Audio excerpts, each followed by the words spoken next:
Pasamos a la declaración del acusado. Don Rodrigo Rato Figueredo. Pase, por favor, sí. Con esta advertencia, señor, ¿usted quiere declarar? Sí, señoría. ¿Quiere declarar?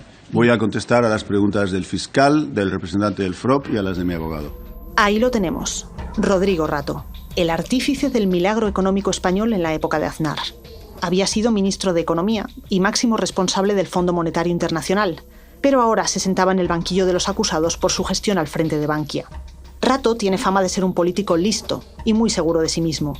Durante el juicio se mostró como un tipo correoso que no eludió el combate con la fiscal. No, perdone, señora fiscal, no. Usted no... Eso yo no lo he dicho, eso lo dice usted. Yo lo que le digo es que lo que me comunica a mí oficialmente el Banco de España, que es su opinión, vuelvo a repetirle, señora fiscal, ¿no le pareció...? Mal a nadie. La pregunta es distinta. ¿Habrían dado pérdidas las cajas? No tengo ni idea. Me pregunta usted algo que no se podía producir. Rato en estado puro. Difícil acorralarlo y siempre con un punto de arrogancia. Lo que la fiscal intentó en su interrogatorio fue tratar de hacer ver que Rato conocía los problemas que tenía Bankia cuando salió a bolsa. Pero Rato se escudó siempre en lo mismo. Todo lo que hicimos lo hicimos con el visto bueno del Banco de España. Sus inspectores conocían perfectamente lo que pasaba en Bankia. Capítulo 3. Un banco malo y otro peor. En los capítulos anteriores vimos cómo Caja Madrid pasó de ser una caja de ahorros austera y centrada en su labor social a una gran entidad financiera en la que el dinero fluía gracias a la burbuja inmobiliaria. Ese enriquecimiento derivó en malas prácticas y falta de control en la entidad que dirigía Miguel Blesa. Pero no fueron esos excesos los que acabaron con el amigo de Aznar. Empieza a tener vida propia respecto a su padre, que era el Partido Popular. Y ahí empiezan los problemas. El Partido Popular va cambiando de dirigentes y de repente hay una persona que se hace una dirigente muy importante, que es Esperanza Aguirre, con la cual él no tiene ninguna química. Y entonces Esperanza Aguirre espera que él se cuadre ante todas sus sugerencias y él empieza a decir que no a ciertas cosas. Se resiste a ciertas inversiones o se resiste a entrar o a salir de ciertas empresas y entonces entra en una guerra fratricida en un año en el que el mundo se estaba asomando al abismo, que es el año 2008. La pugna política que vivieron en esos años el alcalde de Madrid, Alberto Ruiz Gallardón, y la presidenta de la Comunidad de Madrid, Esperanza Aguirre, todavía se recuerda como una de las peleas por el poder más duras en el PP. Conseguir el control de la caja era una de las batallas más importantes de esa guerra. Aguirre quería colocar a Ignacio González al frente de la caja y Gallardón quería evitarlo a toda costa. Ese lío llega a tales dimensiones que tiene que intervenir Mariano Rajoy, secretario del partido, que es el que decide, mira, va a venir Rodrigo Rato, que yo creo que es más solvente que todos los que tenéis aquí como candidatos, y ya está. Y se ha acabado la discusión y se pondrá él. ¿Por qué Rato? Bueno, en ese momento probablemente nadie en el PP parecía mejor para llevar la caja. Ya hemos dicho que había dirigido el Fondo Monetario Internacional, del que se había ido apresuradamente en 2007 para dejarle el cargo al francés Strauss-Kahn. Okay, good morning. For me it's very few remarks. I just want to welcome Dominique Strauss-Kahn to his new home. Well, thank you, Rodrigo.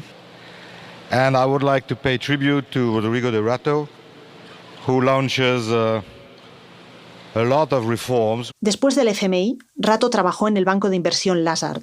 En aquel momento parecía el más adecuado para dirigir la caja. Y creo que Rodrigo Rato, que es una persona, 8 años vicepresidente económico, en un momento donde la economía española pues iba francamente bien y donde había alegría, había confianza en el futuro, una persona que ha sido director del Fondo Monetario Internacional, creo que sería un extraordinario presidente de Caja Madrid. Y si alguien no lo cree, que lo diga.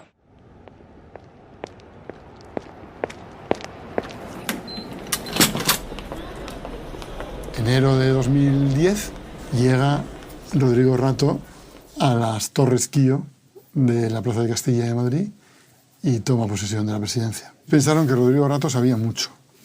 Y Rodrigo Rato sabía mucho de macroeconomía. Pero entre Caja Madrid y Lazard, no sé, yo creo que hay los mismos elementos en común que entre una hormiga y un elefante. O sea, se llaman banco los dos como se pueden llamar animales los dos. Pero uno es un banco de inversión que se dedica a buscar financiación de grandes proyectos y con grandísimos clientes, y el otro es un banco que depende de cómo hacer bien las libretas, cómo hacer bien las cuentas corrientes. Hijo de una familia de aristócratas industriales, formado en Estados Unidos, querido dentro de su partido, Rato era la imagen del triunfador. Podía no saber nada de hipotecas o de la obra social de Caja Madrid, pero esas carencias no parecían preocuparle. Transmitía siempre una imagen de control de la situación. Yo he preguntado a otros colegas de él y su comentario coincide, que era una persona que no tenía en la cabeza la magnitud del problema. Porque siempre creía que, vale, era un problema, vale, había que buscar dinero, pero el dinero tenía que salir de algún sitio, la solución tenía que salir, no iba a poder caer ese banco bajo ningún concepto. Por aquellos días, los bancos españoles aún se resistían a aceptar la realidad.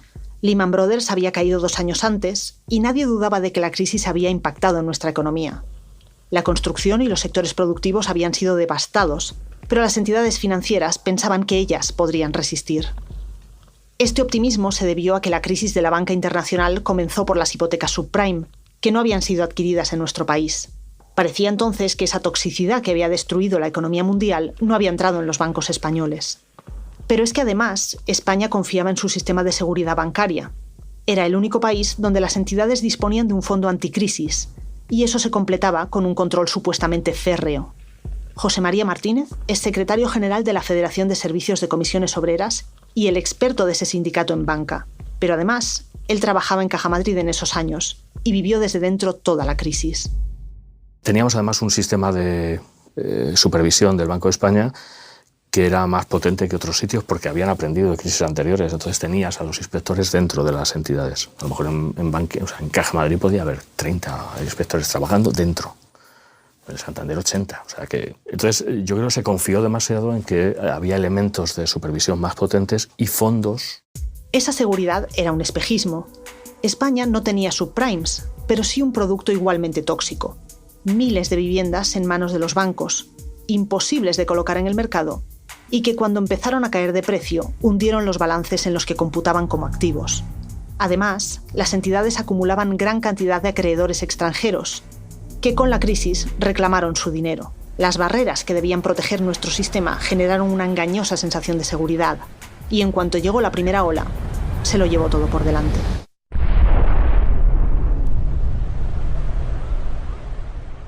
Lo cierto era que Rato no estaba en el campo de los ilusos.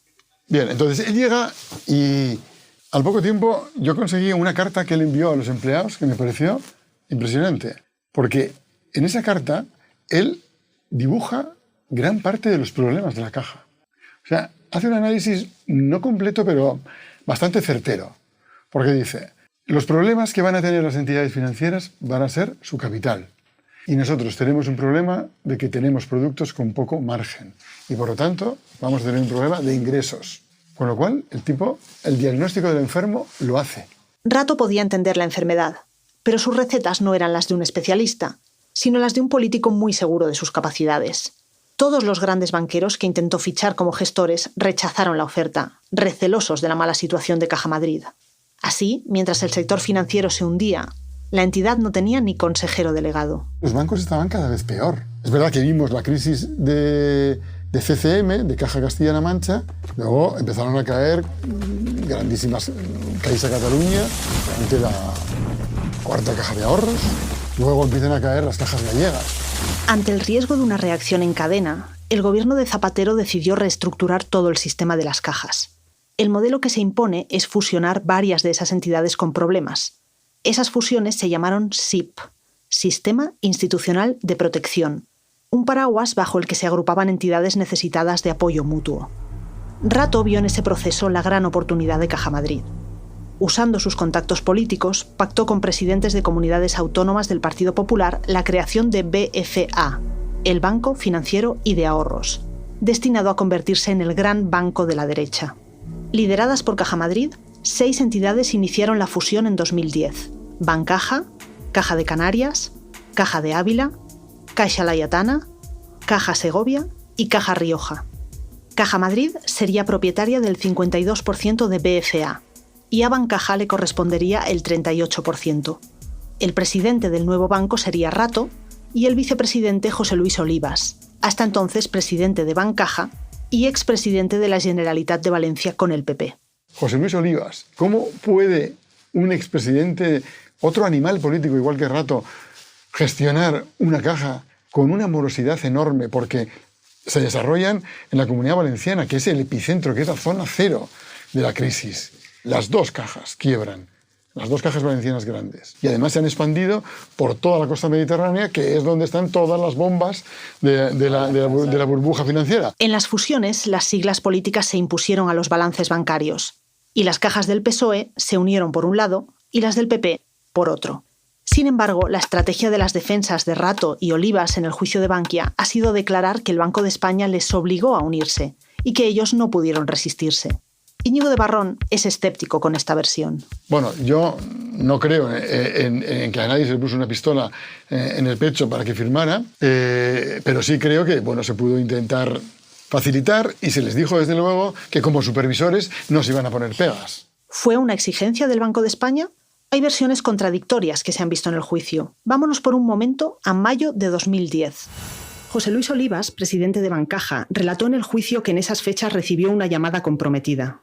A mí me llama el subgobernador del Banco de España a mediados de mayo del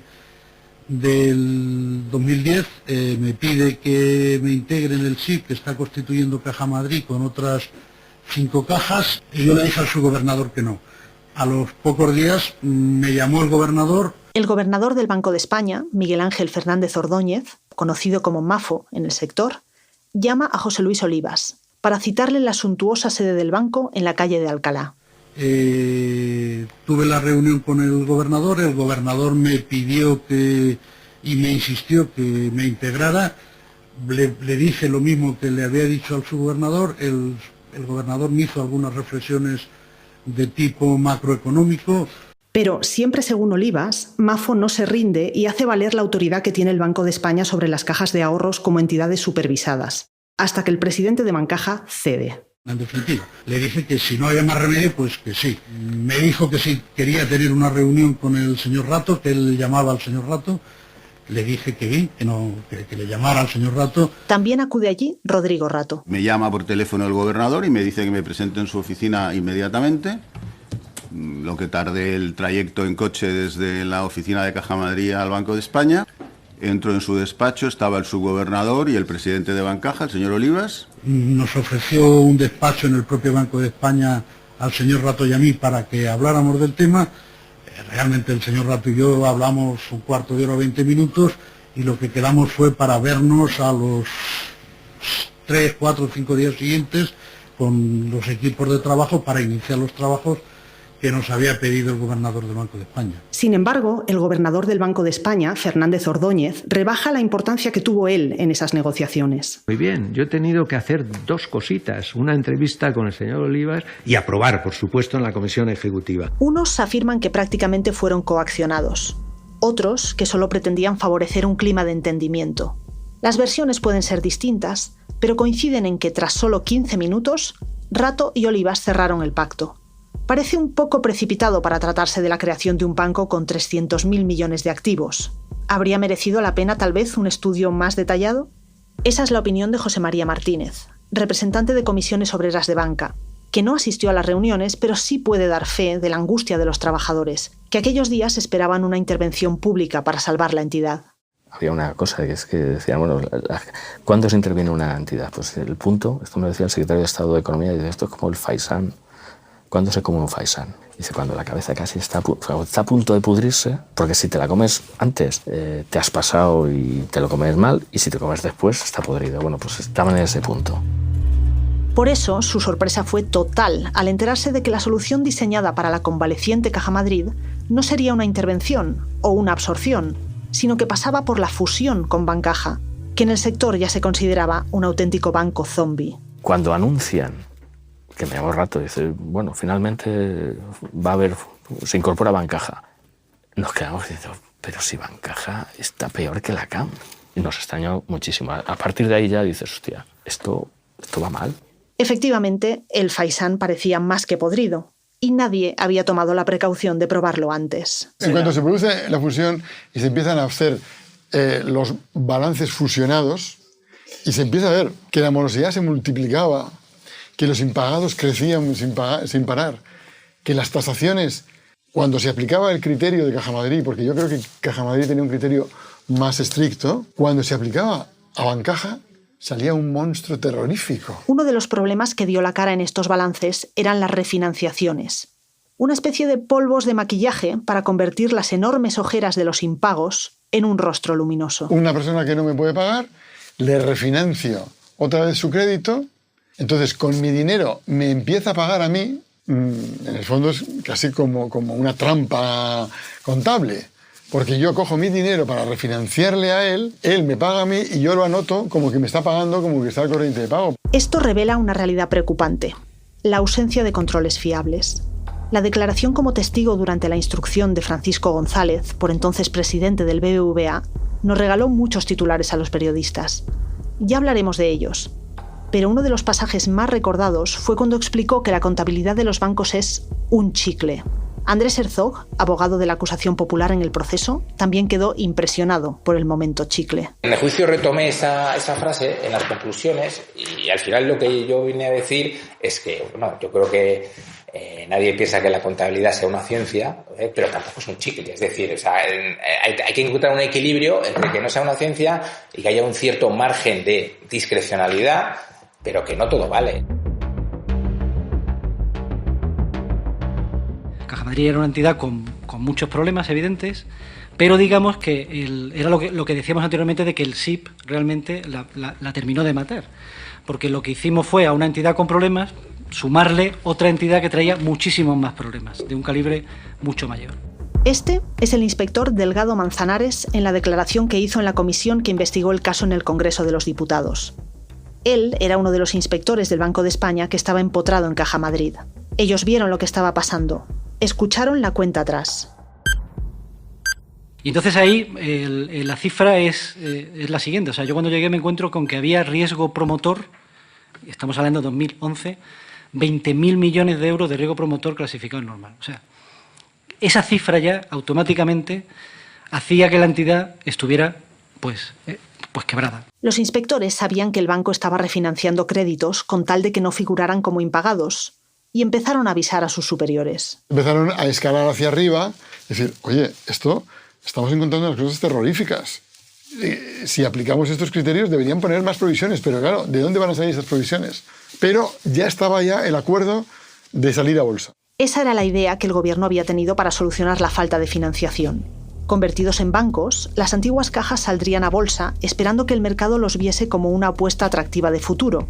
Eso sí, ante la supervisión de la Comisión Nacional del Mercado de Valores y con unas cuentas que debían cumplir unas condiciones de solvencia, que incluso en febrero de 2011 se flexibilizaron. Llegan las cuentas de marzo de 2011, que son las cuentas que están en el juicio, que son las últimas, que se aprueban con todo el beneplácito, con todo el consejo y como tal, y empiezan los problemas sobre esas cuentas. ¿Cuál era el beneficio real? ¿Cuál era el beneficio aparente? Después de un montón de cálculos, en marzo de 2011 se publicaron las cuentas de BFA, el Banco Financiero y de Ahorros, o sea, el SIP formado por las 6 cajas fusionadas: Caja Madrid, Bancaja, Caja Canarias, Caja de Ávila, Caixa Laietana, Caja Segovia y Caja Rioja. Esas cuentas ocultaban pérdidas de 3.318 millones de euros. Incluso sin ese agujero hecho público, los gestores de BFA llegaron a una conclusión. Pensaron que no tendrían éxito en bolsa con la mala imagen que daba la gran carga de ladrillo tóxico que arrastraban. Por eso, en abril dividieron la entidad en 2, creando una filial llamada Bankia. Dentro de ella situaron el negocio bancario, la red de oficinas, los depósitos, etc., mientras que la matriz BFA se convirtió en un banco malo con los activos de la construcción. Bankia saldría al mercado y BFA se quedaría con el 45% de sus acciones. Luis es ingeniero. A Luis le apasiona construir cosas. Tanto que si pudiera las construiría él mismo. Todo empieza a prepararse para que Bankia saliera a bolsa en julio. Y ya está pensando en el siguiente. Se publican los folletos, salen los anuncios de Hazte Banquero. ¿Su proyecto es ser banquero. Esperaban que la gente comprara masivamente para solucionar todo el problema. Participa en la oferta pública de Bankia, una oportunidad única de formar parte de una entidad financiera líder. Bankia, juntos haremos la nueva banca. Pero en esos meses ocurrió algo que podría haber echado la operación abajo. Un inspector del Banco de España, José Antonio Cassaus, envía varios correos a sus superiores. Algunos de ellos son demoledores. Una salida a bolsa con la estructura de doble banco sin hacer cambios estructurales no funcionará y creará quebranto en el contribuyente. La previsión de margen financiero que han hecho para el 2012 para Bankia es de solo 2.700 millones de euros. La sensación que tenemos es que con esos 2.700 salía una cuenta de mierda, perdón por lo de cuenta. Es el primer paso para nacionalizar las pérdidas, algo injusto y lo contrario de lo que nos pide la norma, velar por un uso eficiente de los recursos públicos. Dije que no lo diría más, o sí, pero lo digo, este grupo no es viable. Bueno, la verdad que los informes del Banco de España siempre han sido muy alambicados, han tenido siempre un lenguaje vaticano, complicado a veces de saber si están aprobando o rechazando una medida. Por eso en el juicio era tan importante el testimonio de Cassaus, porque lo dijo de una manera mucho más clara y eso sirvió para que lo pudiera utilizar la Fiscalía o abogados también como Herzog. Es un inspector al cual sus superiores le han pedido una opinión experta sobre, en concreto, uno de los correos es sobre ese plan. Es decir, oye, tenemos que aprobar este plan. ¿Qué opinas? Y ese inspector contesta con un mail de 8 páginas, detallando... Entonces, en el cual obviamente él sin perder, yo creo, el rigor, que al final está hablando de cuestiones técnicas, pues se pronuncia de una forma mucho más llana y coloquial. Y ahí hay unas frases realmente demoledoras. Pero en el juicio el testimonio de Cassaus acaba desinflándose. Cassaus confirma que la salida a bolsa le parecía un enorme error, pero también cuenta por qué no incluyeron esas ideas en el informe final y únicamente aparecen en sus correos electrónicos. Las presiones, las sugerencias de superiores y colaboradores los llevaron a él y a su equipo a rebajar el tono crítico en los documentos oficiales. Y él sugiere, dice, pues poner algo que no comprometa mucho, es decir, que los fuertes saneamientos registrados en los últimos años son suficientes para afrontar el deterioro de los próximos 2 años, que están bien cubiertos. Entonces yo se lo vuelvo a pasar a la compañera suplente o del equipo de la que no estaba como responsable en esos momentos de riesgo de crédito y la otra pues estaba muy incómoda y entonces pues les sugiere una redacción alternativa por un correo. Pues el jefe dice, oye mira, fulanita, no más intentos, o lo metéis o no lo metéis, pero no me... Y ahí llega nuestro error de falta de coraje y lo metemos contra lo que pensábamos. En su declaración en el juicio, Miguel Ángel Fernández Ordóñez asegura que las sospechas de Cassaus sobre la falta de viabilidad de Bankia nunca le llegaron, porque fueron desechados por sus superiores, a un nivel más bajo que la cúpula. Tomaron la decisión correcta, que era que esa opinión no era relevante, sino que eran otras. Y la opinión de un inspector, que es muy respetable, como todos los inspectores del Banco de España y los que son peritos y tal, es una opinión. Pero resulta que luego entran 25 inspectores a examinar el plan, eso, la opinión del señor Cassaus, etcétera, y tal, una serie de filtros, y al final todos esos, que además son responsables, no simplemente uno que está en un nivel muy bajo y tal, deciden que tiene sentido, que no hay por qué oponerse a la salida a bolsa. Y eso es lo que nos plantean a la Comisión Ejecutiva, y eso sí me llega. Pues bueno, pues entonces, ¿para qué me va a llegar a mí cada correo que recibe alguien que piensa que no es correcto? Pero ¿por qué, si un inspector llegó a esa conclusión que ahora parece evidente, no lo vio el resto? ¿Qué falló en nuestro sistema supervisor y bancario? ¿Fue la codicia? ¿El miedo a decir que el rey estaba desnudo? ¿El juego político? Puede ser. Puede que todas esas cosas hicieran que en julio de 2011 las campanas sonaran en la bolsa madrileña.